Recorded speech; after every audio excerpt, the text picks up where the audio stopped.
Let's begin with cash book. Cash book is also termed as books of original entry. देखो हमने journal को भी यही बोला था, बुक्स ऑफ ओरिजिनल एंट्री, और कैश बुक को भी वही बोल रहे हैं. रीजन क्या है? देखो मैं आपको एक सिंपल सी बात बता देता हूं यार.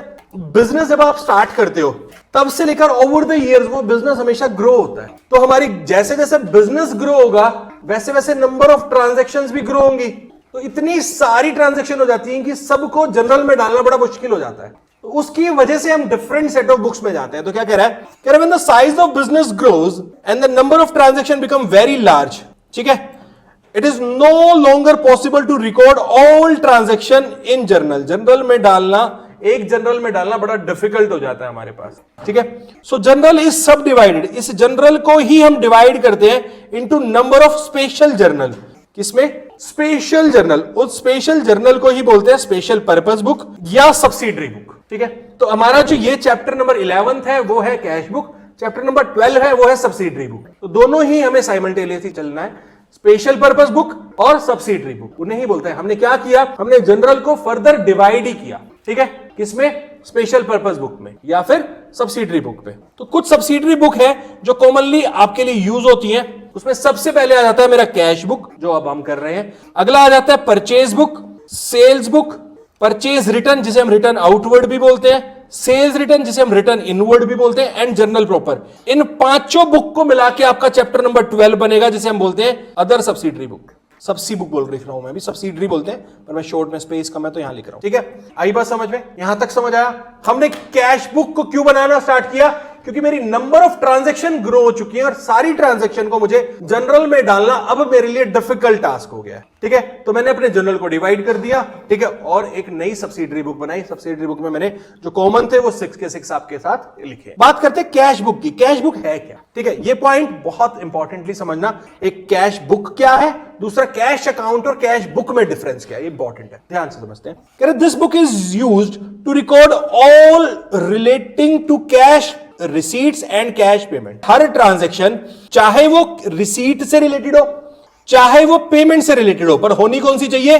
कैश, ठीक है. तो हम उसको कहां रिकॉर्ड करेंगे? कैश बुक में रिकॉर्ड करेंगे. एक बात समझना, यहां पे ध्यान से समझना इस बॉक्स को. बेटा चाहे मेरा कैश आ रहा है, हिंदी में लिख रहा हूं कैश का आना या कैश का जाना, वो कहां रिकॉर्ड करना है आपको? कहां रिकॉर्ड करना है? कैश बुक, बस. अब कैश का आना और कैश का जाना रिकॉर्ड करना है. आपसे मेरा अगला क्वेश्चन ये है, कैश अकाउंट कौन सा है? क्या नेचर है इस अकाउंट का, कैश अकाउंट का? जनरली मैंने आपको पढ़ाया था ना पीछे क्लासेस में, कैश का कौन सा अकाउंट नेचर है, कैश कहां जाता है? रियल अकाउंट है, पर्सनल अकाउंट है, नॉमिनल अकाउंट है? रियल. और रियल का रूल क्या होता है? Debit what comes in, credit what goes out, यही होता है. तो कैश का आना कहां जाना चाहिए और कैश का जाना कहां जाना चाहिए? तो बस जब कैश बुक बनाएंगे तो रिसीट्स कहां रिकॉर्ड करेंगे? Debit side. और पेमेंट्स कहां रिकॉर्ड करेंगे? Credit side. ये याद रखना. आई बात समझ में? सिंपल बात, ठीक है. अब समझना आगे से. कह रहे number of cash transaction in a business is quite large. बहुत सारी हो सकती है कैश ट्रांजैक्शन, तो छोटी छोटी बड़ी बड़ी बहुत सारी हो सकती है. And is inconvenient to record all cash transaction in journal. हमने आपको ऑलरेडी बताया कि सारी कैश ट्रांजैक्शन को जनरल में रिकॉर्ड करना बहुत मुश्किल हो जाएगा, कम्बरसम टास्क हो जाएगा. It is therefore necessary to maintain a separate book for cash transaction. और वो सेपरेट बुक कौन सी है? हमारी कैश. आई बात समझ में? तो कैश बुक की रिक्वायरमेंट क्यों पड़ी, समझ आ गया आपको? Why we are going to prepare cash book, why there is need to prepare cash book, as there are so many cash transactions which will grow gradually in any business. So to record all the cash transaction in a single way, in a particular order, in a proper place, we need to maintain. अगली बात ध्यान से समझना, ये जो box है ये important है, ध्यान से समझते हैं. Difference between cash account and cash book. Although exam oriented नहीं है पर एक कॉमर्स स्टूडेंट को ये पता होगा, ठीक है. आगे बहुत जगह यूज होगा, कंफ्यूज नहीं होना. फर्स्ट पॉइंट कह रहा है कैश अकाउंट में, कह रहा है it is an account in the ledger. ये एक अकाउंट है लेजर में. पर कैश बुक कह रहा है it is a separate book. ये एक बुक ही सेपरेट है. Maintained for recording cash transaction. Cash account एक लेजर का पार्ट है पर ये सेपरेट बुक है. यहां तक पहले पॉइंट में दिक्कत. सेकंड पॉइंट समझना, कह रहे cash account is open in ledger, क्योंकि अभी हमने बोला कि एक पार्ट है तो ये लेजर में ओपन किया जाएगा. And posting is done in account from journal. और उस अकाउंट में पोस्टिंग की जाएगी जर्नल से. जर्नल एंट्री के बाद ही लेजर बनता है, ठीक है. मैंने आपको हिरार्की बताई हुई है. हिरार्की क्या होती है? हिरार्की यही होती है, पहले जर्नल, उसके बाद लेजर, उसके बाद ट्रायल बैलेंस एंड उसके बाद फाइनल अकाउंट. यही तो है. तो जर्नल से क्या आएगा? और लेजर, कैश अकाउंट एक लेजर का पार्ट है, ठीक है। तो हमने जर्नल से कहां रिकॉर्ड करना है, कैश अकाउंट में रिकॉर्ड करना है। तो कह रहे cash account is open in ledger and posting is done in the account from journal. यहां तक कोई प्रॉब्लम? कैश बुक क्या कह रहा है समझना। कह रहा it is a book of original entry because all transaction are first of all recorded in cash book and then posted from cash book to various account in the ledger। अगर हम cash book बना रहे हैं तो इसका मतलब है हम कैश की सारी ट्रांजैक्शन यहां रिकॉर्ड कर रहे हैं। इसका मतलब उसके लिए हम जर्नल मेंटेन कर ही नहीं रहे। तो जैसे हमने जर्नल को बोला this is called as book of original entry, now cash book is also termed as books of original entry. क्योंकि if we are preparing cash book we are not going to prepare journal. आई बात समझ में? General हम छोटे businesses के लिए बना रहे हैं, बड़े बिजनेस के लिए हम बुक्स बनाते हैं। आई बात समझ में? ये डिफरेंस समझ आ गया? Now general will also be a part of subsidiary book. बड़ी कंपनी के लिए, हम बड़े ट्रांजैक्शंस के लिए, नंबर ऑफ ट्रांजैक्शन जहां पे लार्ज है, ह्यूज है, उसके लिए हम हर ट्रांजैक्शन को अलग अलग बुक में डाल देते हैं, जनरल नहीं बनाते। और जनरल एक पार्ट ऑफ बुक ही है।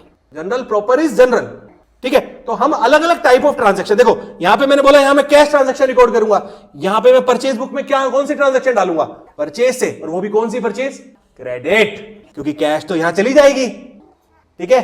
यहां कौन सी ट्रांजैक्शन डालूंगा, सेल्स, कौन सी सेल्स, क्रेडिट। यहां पे कौन सी ट्रांजैक्शन डालूंगा, परचेज रिटर्न की ट्रांजैक्शन। और आपको मैंने फर्स्ट इनिशियल डेज में भी बताया था सिर्फ क्रेडिट ट्रांजैक्शन ही रिटर्न की जाती हैं। तो परचेज रिटर्न बुक में परचेज रिटर्न वाली सारी आ जाएंगी, जो बच गई ट्रांजैक्शन वो चली जाएंगी मेरी जर्नल। थर्ड पॉइंट समझना, when transaction of cash are recorded in journal it is necessary to open a cash account in ledger. जब मैंने कैश ट्रांजैक्शन को जर्नल में रिकॉर्ड किया है तो मुझे कैश अकाउंट बनाना ही पड़ेगा। आई बात समझ में?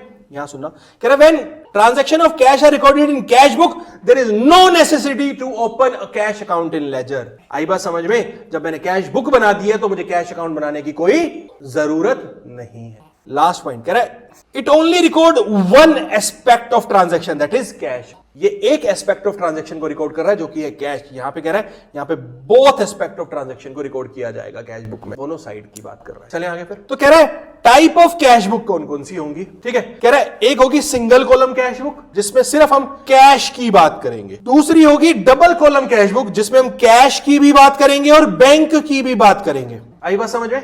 थर्ड होती है ट्रिपल कॉलम कैश बुक जिसमें हम कैश के साथ, बैंक के साथ, डिस्काउंट की भी बात करते हैं। ये आपके सिलेबस में नहीं है। एंड फोर्थ होती है मेरी पैटी कैश बुक। पैटी मतलब छोटे छोटे खर्चे। क्या होता है जनरली मैं आपको बताता हूं। मेरी कैश परचेज, कैश सेल्स बहुत बड़ी बड़ी है, पर डेली मेरा स्टाफ कहता है मुझे 10 रुपए की चाय पिलाओ। अब मेरी करोड़ों की ट्रांजैक्शन और मैं 10 रुपए को कैसे रिकॉर्ड करूं? तो मैं क्या करता हूं, मैं हर महीने एक छोटा सा अमाउंट उठा के अपनी कैश से अपने अकाउंटेंट को देता हूं पैटी कैश में, ये ले भाई 10,000 रुपए, तुझे जो छोटे छोटे खर्चे करने पड़े ना वो इससे कर दियो। तो उसके लिए हम बनाते हैं पैटी कैश बुक। पैटी मतलब छोटे, स्मॉल कैश। तो सिंगल कॉलम कैश बुक का फॉर्मेट मैंने आपके लिए बनाया हुआ है। देखो दोनों डेबिट साइड क्रेडिट साइड होती है। मैंने आपको अभी बताया, हमने ऊपर किया। कैश रिसीट कौन सी साइड जाएगी, कैश पेमेंट कौन सी साइड जाएंगी। Simple format, date, particulars, voucher number, LF मतलब लेजर फोलियो जैसे हम जर्नल में डालते थे, एंड अमाउंट। फिर सेम से date, particulars, voucher number, LF and amount. आई बात समझ में? सिंपल। वाउचर नंबर और एलएफ हमेशा आपको पता है खाली ही रहते हैं, हमारे यहां भी खाली ही रहेंगे, ठीक है। बट हमें फॉर्मेट में डालना है। यहां पे एलएफ में इस बार हम कुछ रिकॉर्ड करेंगे, वो क्या है वो मैं आपको डबल कॉलम में बताऊंगा। सिंगल कॉलम में कुछ रिकॉर्ड नहीं होता, डबल कॉलम में होगा वो, ठीक है। कॉन्ट्रा एंट्री हम एलएफ में सी लिखते हैं बस, वो डबल कॉलम में आएगी। तो अभी के लिए जरूरत नहीं है। सी मतलब contra, to identify the contra transaction. आई बात समझ में? यहां तक कोई प्रॉब्लम?